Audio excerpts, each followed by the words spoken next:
So not quite as fast as you were in Atlanta, but obviously the conditions a factor in that. How do you feel about where you are right now? Training, I'm doing really well. The race doesn't really show how much good work I've put in the last month. So yeah, the wind was a little bit of a factor, but we all had to deal with it. So can't really use that as an excuse. I really felt it on the third 50 though, like just moving your arms, not really feel like you're kind of going through sludge. But you know, it's good to practice on good, like not so good conditions, I guess. I'm not really sure a good term there, but yeah, like nationals, if it's like this or maybe even a little better, at least they'll feel normal. So it's kind of good to practice that. Altitude training camp you guys just had. What do you get out of that right now, this point in the season, this point in the quad? Yeah, I mean, training camp is kind of just like with this, is to train under really difficult circumstances and try and get the best results possible. And when you come down, you feel really good and you can really put in even better work and get that little boost from the altitude. So,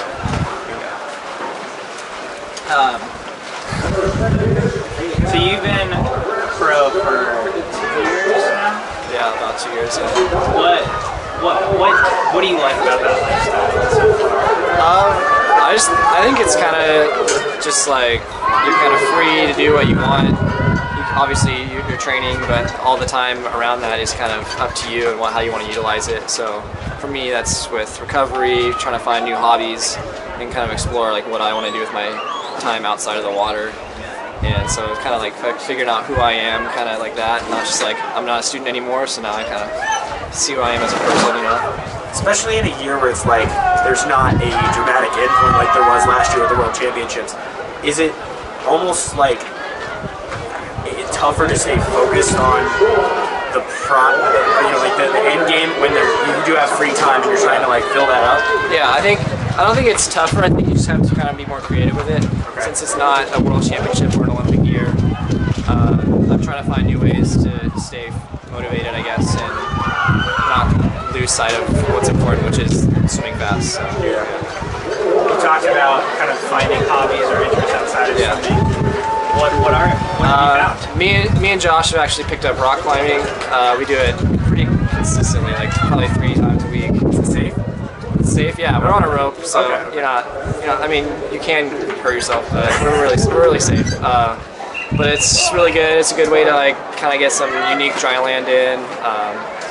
It's a really good community. There's a lot of nice people there, so it's nice to have like a community outside of the swimming community. So, yeah.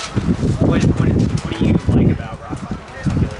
I think it's just swimming is kind of like all fast-paced, trying to go as quick as you can, do it efficiently.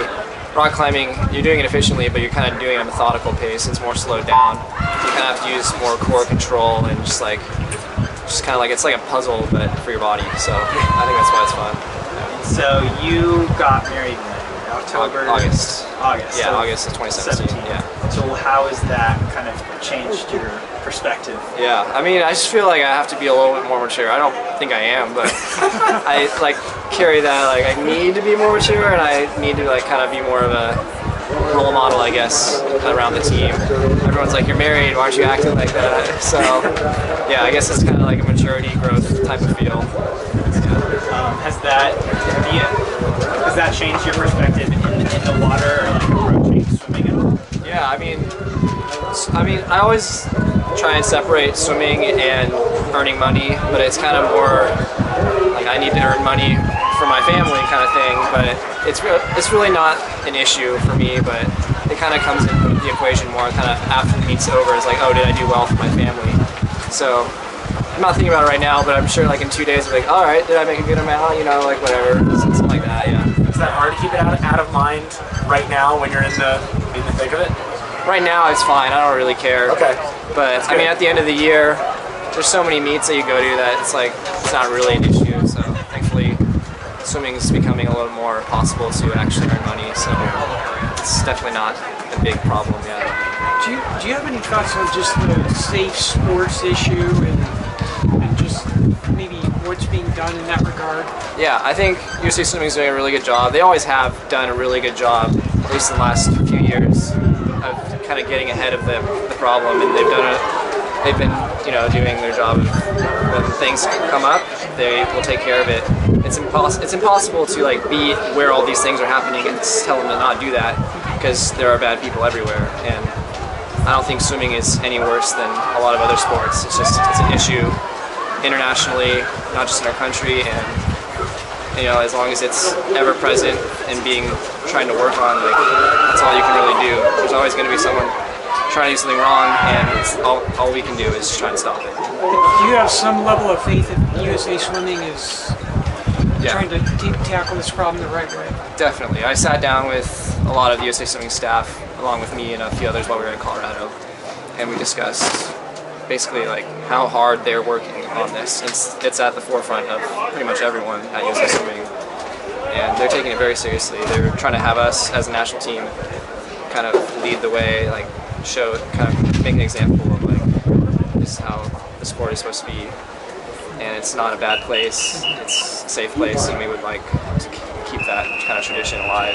I did wonder about that. I wondered if pro swimmers could be, you know, advocates in this regard and help. I think in some ways. I mean, the best thing that we can do as pro athletes is to kind of motivate kids to see us kind of, I don't know, we've made it past where those dark times may be happening for those kids, and that there is an outlet that you can get out of that and be open with it, and just always tell an adult if something's going on. And it's really... So more from encouraging from a reporting standpoint. Yeah, definitely. If something's wrong and you sense something's wrong, you need to say it right away, because you're only creating the situation to be more plausible at that point. So it's really important, if you feel like anything's wrong, that you need to say something right away, because it prevents it from happening to other people. Awesome. Thank you.